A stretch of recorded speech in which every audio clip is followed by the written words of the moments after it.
we're used to the sky is falling mentality over the last few years. Unexpected 10-game winning streak. You're expecting to continue pushing that envelope, and then you just fall flat on your face in the second half against not very good Georgia Tech team. You don't like to see it. Any team in a decent conference, even if the ACC is not great this year, honestly, really any team in the country for the most part. Even like McNeese State lost yesterday, they probably shouldn't have lost at Nichols. Like every team in the country that goes on crazy win streaks, they're going to lose at some point. Like realistically, teams aren't going on 20-game win streaks unless they're Auburn or unless they're Duke or teams like that. Louisville's obviously not that level of team, so like they were going to lose at some point.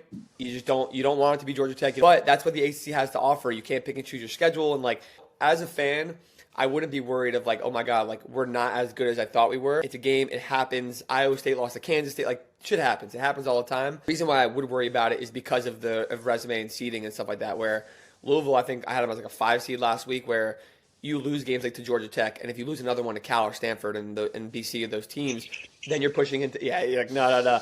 But then you're pushing into 7 or 8 seed, and then if you lose a tough one against Clemson or Carolina, and then you might push into 8 or 9 seed. Like that's what sucks about the ACC is any loss that's not Duke or then maybe at like a couple like pick Clemson, Wake, That Carolina. was that was going to be my next question. Was how bad do you think the state of the ACC can impact seeding right now when it comes to those lower seed teams? And it's Tough. It's tough. Like that honestly blows, and it's not really super fair because Louisville's done so well. I haven't seen their updated metrics today after the loss. I am interested.